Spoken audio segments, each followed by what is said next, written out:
Hey everyone, welcome back. I'm Adam and we're going to revisit scientific terminology today. There are several things that I neglected to include last time, so let's get started. First, we're going to have to start at the simplest level with what a fact is. A fact is a data point, like the current temperature on a thermometer, but more than that, it is objectively verifiable. That means that two or more people can look at the same point of data and come to the same conclusion, like what the reading on the thermometer is that I mentioned earlier. That brings us to what evidence is. Evidence is a fact that supports one position over another. For example, one person says that a bowl of water outside is frozen solid because of the outside temperature, but another says that it is too hot to be frozen. When they check the bowl and find no trace of ice anywhere, and it is in fact a liquid, that is evidence against it being frozen. This is an oversimplification, but you get the point. One position was supported by the evidence while the other was not. This is why hearing someone say, "We both have the same evidence, we're just interpreting it differently," is just false. The word evidence doesn't mean what they want it to because they are confusing the meaning of fact and evidence and using the words interchangeably. So, how does someone show what they think is true? That involves an experiment with a valid hypothesis. An experiment is a test of a hypothesis, and a hypothesis is a proposed explanation of a phenomenon. It has to meet a couple of criteria to qualify, though. First, and most obviously, it has to be testable. On top of that, it has to be potentially falsifiable. That means that it has to have a failure point, something that can show it to be wrong. If one or both of these conditions are not met, then it isn't a hypothesis at all. It is an unsubstantiated assertion and is not usable or useful to science. Now, some of the results of these experiments can be shown to produce predictable results under a given set of criteria, or can be shown to always happen the same way. These are scientific laws. They are represented usually with a mathematical equation like Ohm's law, which is used to calculate various electrical measurements, or Newton's laws of motion. These laws apply consistently and are used to explain certain aspects of electronics and physics, respectively, in this particular example. Now, that brings us to what a theory is. A theory is the highest level of confidence science can have. This one causes the most confusion, unfortunately, which is why hearing someone say it's just a theory is so irritating and shows a complete lack of scientific understanding that I think is absolutely inexcusable. The issue is what the everyday person uses the word theory for.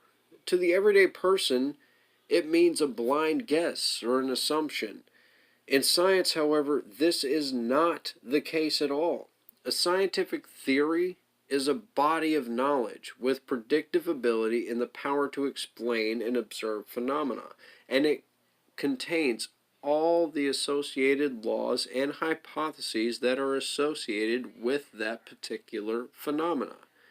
This means that a hypothesis has been effectively proven in the legal sense, being supported beyond a reasonable doubt, and it has withstood critique from others in peer review.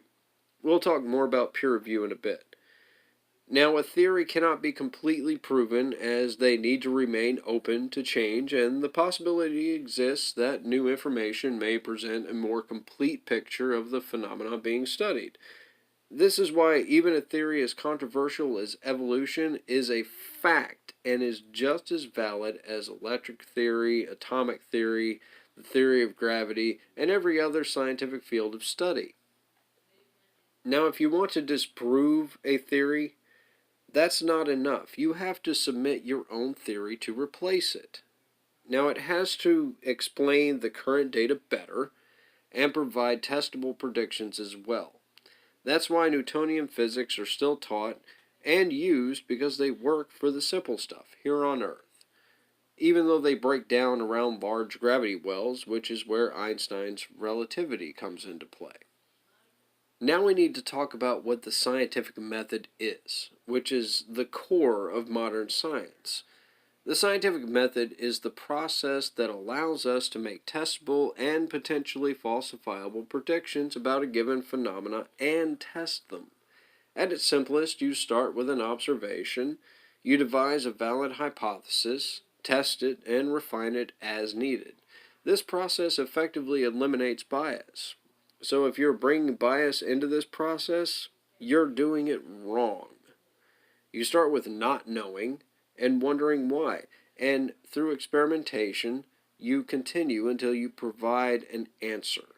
Due to the nature of some research, however, the standard model here sometimes needs to be modified, such as when researching particle physics or other phenomena that are not easily observable or measurable, but the basic concept is the same. Now, that being said, one successful experiment is not enough. It has to be repeatable, with predictable results to be considered valid. Now we get into the peer review process I mentioned earlier. Unfortunately, in science, your word and your experiments and even your findings are not enough. That's where the peer review process comes in. It has existed in its modern form since the 1940s. Peer review is where you submit your findings, including all information about your experiment and hypothesis, for critique by others to look at. This process utterly destroys any remaining bias, especially confirmation bias, and gives others a chance to check your work. That is, unfortunately, the nice way to put it, because peer review is brutal. Your work will be scrutinized under a microscope for any possible error, however slight it may be. So if you present anything for peer review, it better be rock solid. But if no flaws or errors can be found, then you've got something solid that can be referenced or expanded on in the future depending on what it was you were studying. Now this brings us to experts as a relevant part of the peer review process. An expert is someone that, in a court of law, is allowed to give his professional opinion on evidence presented to him. His opinion is based on and limited to his experience in his given field of study. For example, an expert in ballistics would be able to give his professional opinion on whether the striations on a bullet match a test round fired from a potential murder weapon, but not his opinion on the DNA evidence, where you would require a geneticist, and they would be able to testify to that evidence. They are not allowed to swap places. A geneticist would not be expected to give any professional opinion on ballistics, and vice versa. This is a simple rule that I see broken time after time in a lot of articles and videos that I see given to me as reference against whatever topic is being discussed, especially those against evolution. You can't expect an engineer to effectively give any professional opinion on anything in biology, and you wouldn't expect that. So if you wouldn't be allowed to give your opinion in a court of law, you shouldn't act like you have any authority or knowledge on the subject in the first place. One of the things that is misunderstood most of all in my discussions and debates is what evolution is, and as a result, we need to cover a few main terms and concepts that are huge stumbling blocks for many people. First is the idea that evolution has to explain where life came from at the minimum, or in the case of an extreme lack of understanding of what evolution is, where the universe, the elements, stars, planets, and life itself came from. The theory of evolution does not study any of that. It studies how life diversifies and changes over time, with incremental, usually subtle changes accumulated over time in populations, not individuals, leading to the creation of new taxonomic clades. That's it. Nothing else. If you want to know where the universe came from, talk to a cosmologist. Elements, star and planet formation, talk to an astrophysicist. You want to know where life came from? Talk to someone studying abiogenesis, or even better, look up the peer-reviewed scholarly articles on those subjects, including evolution itself. Now, there are two main terms in evolution that don't always get used properly, and I will simplify them as much as possible in this case. And those terms are micro and macro evolution. Microevolution is changes in allele frequency, where you see so many breeds or subspecies, like in cats and dogs. You have several different breeds of both. They are still interfertile with each other, meaning that they can still produce viable offspring. But macroevolution is where those gradual changes caused by mutations have built up to the point that a population can no longer interbreed with the ancestral gene pool, and has thus become a new species. Species does not equal kind, though. By kind, I mean the biblical kind. The word has no taxonomic equivalent. What that means is that it has no equivalent in the old Linnaean ranks, let alone the modern clades, which is why biblical kinds are described by what they do, not what they are, which is why bats are both birds and locusts, and whales are considered fish because they swim in the ocean. It has no equal in science, and because of that, it does not belong in scientific discussions. Well, I think I've just about covered everything that I wanted to originally in this episode.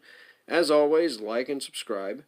I'll be taking on a project to debunk AIG articles on Twitter because it is not possible to get the point across with such a strict character limit. So keep your eye out for the next video, which will be on mutations drive evolution. Until then, stay skeptical, guys.